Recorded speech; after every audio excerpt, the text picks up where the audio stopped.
Let me tell you about the night. Everything got real for me, the kind of real you don't forget, no matter how many years pass, because one minute you're just standing there pumping gas, minding your business, and the next minute red and blue lights are washing over you like you already did something wrong and you haven't done a single thing except exist in the wrong place at the wrong time. Yeah, that happened. It was a little after 11 quiet highway stop, the kind where the soda machine hums louder than the traffic. And I remember thinking how good it felt to finally be off the clock, blazer still on heels, killing my feet, just wanting to fill up the tank and head home. Nothing dramatic, nothing cinematic, just another ordinary night. You know what I mean? I had my card and the pump gas flowing mind halfway to my couch already when a patrol car rolled in behind my SUV real slow. No siren, just lights, and not the quick flash either. I'm talking full lights spinning bright enough to paint the pavement red and blue like a warning sign from the universe. At first I thought maybe he was pulling in for someone else, maybe a call down the road, maybe nothing to do with me, but then he parked directly behind my vehicle so close I knew I couldn't back out even if I wanted to. And that's when my stomach dropped, because instinct told me this wasn't routine, this was attention, and attention like that usually comes with assumptions attached. The door opened, and out stepped the sheriff, tall guy, stiff posture hand, hovering near his holster like it lived there. And he didn't rush, didn't jog, just walked straight toward me with that look officers get when they've already decided what they think is happening before they say a word. He stopped a few feet away and said, "Calm," as if he were asking for directions. "Step away from the vehicle, you're under arrest." Now, I don't know if you've ever had someone say that to you when you weren't expecting it, but your brain kind of stalls, like it needs a second to load the reality, and I remember blinking and saying, "I'm pumping gas. What's the reason for the stop?" Because that's the first thing you learn when you work around law enforcement. You ask for the reason, you stay calm, you keep your hands visible.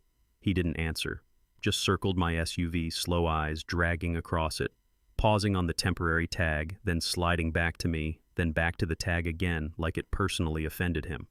He asked if the car was mine or if I borrowed it, and there was something in his tone, not loud, not aggressive, just heavy with doubt, like he already knew what answer he wanted.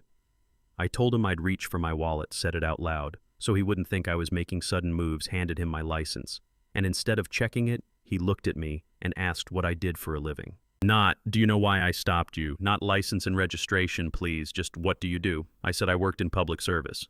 He gave a little half laugh and said public service pays for rides like this now. And right there I understood the conversation wasn't about traffic or safety or law. It was about whether he believed someone like me should be standing next to a vehicle like that. A kid a few pumps over had his phone out recording. I could see the reflection of the screen, and more people started watching without pretending they weren't watching, because tension has a way of spreading through a place like a smell you can't ignore. He finally looked at my license under the light and said, "Temporary tags show up on stolen cars all the time," and I told him calmly he could run it, because that's what you do when you suspect something. You verify, you check, you confirm. But he didn't run it, didn't radio dispatch, didn't do anything except keep staring at me like the paperwork was just a prop in a story he'd already written. I asked why I was being detained. He didn't answer. Another patrol car pulled in. Deputy stepped out, asked if everything was all right, and the sheriff said routine check, which sounded official, until you realized there hadn't been any reason given for a check in the first place. I took out my credentials, then showed them clearly, badge photo identification, the whole thing, and the deputy's expression shifted before he could hide it. But the sheriff barely glanced and said, "Those can be bought online." That's when I felt that slow burn start in my chest, not panic, not fear, just that deep, tired frustration that comes from realizing logic isn't steering the situation anymore. I asked him on what legal basis he was holding me. He said the vehicle needed verification. I asked verification of what. He didn't say. Minutes kept passing. Lights still flashing, traffic coming and going, nobody using the pumps near us anymore because the whole scene felt like something you shouldn't interrupt. Then he said it loud enough for everyone. "Young women like you don't usually drive vehicles like this unless something's going on." Not subtle, not coded, plain.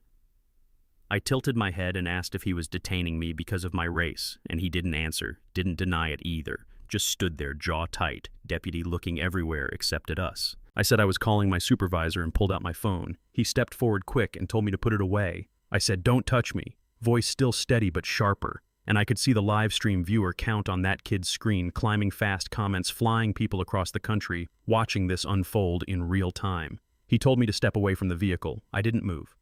I asked him to state reasonable suspicion. He said I could cooperate or be arrested for obstruction. And here's the thing that still sticks with me. I never raised my voice, never argued, never refused anything. I just stood there repeating the same question. because that question is the backbone of the law. What is the reason? More minutes passed, long ones, the kind that stretch so far they feel like separate chapters, and then another vehicle pulled in. City unit, no lights, no siren.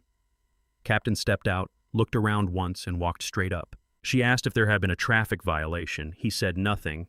She asked if there was a stolen vehicle match. He said no. She asked if he ran the plate before stopping me.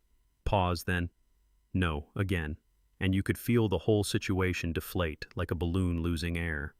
She told him return her documents. He hesitated. She said now. He handed them back. Lights shut off. Darkness returned, and she told me I was free to go. I said I would be filing a formal complaint, and she nodded like she already knew that was coming.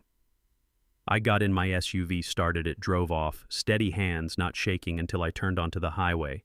And that's when it hit me all at once. Not fear exactly, more like the aftershock of realizing how easily things could have gone differently if there hadn't been cameras, witnesses, proof. 36 hours later, that video was everywhere.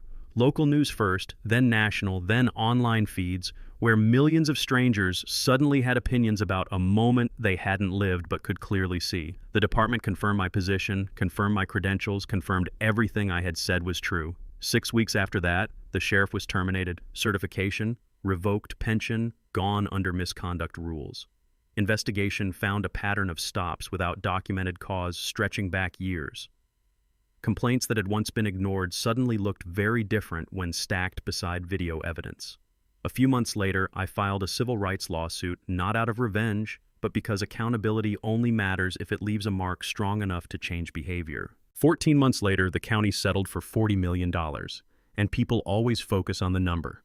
But that wasn't the part that mattered most to me. What mattered was the agreement required policy.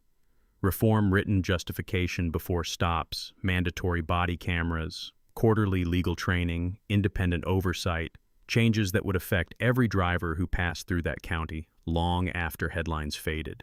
The captain who stepped in that night ran for sheriff the next election and won. The former sheriff ended up working night shift at a warehouse, making hourly wages instead of decisions about people's freedom. And me, I went back to work, same job, same mission.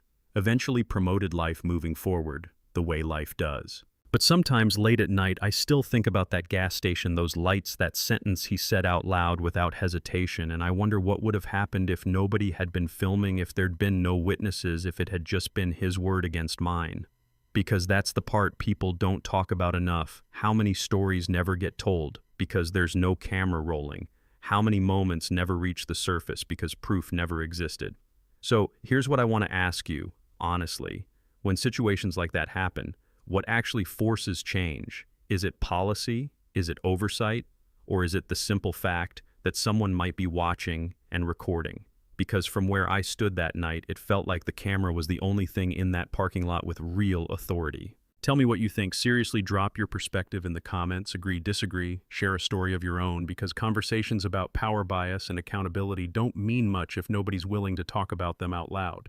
And if you believe moments like this should never depend on luck or live streams to end the right way, stick around, because there are more stories like this than most people realize, and the next one might hit even closer to home.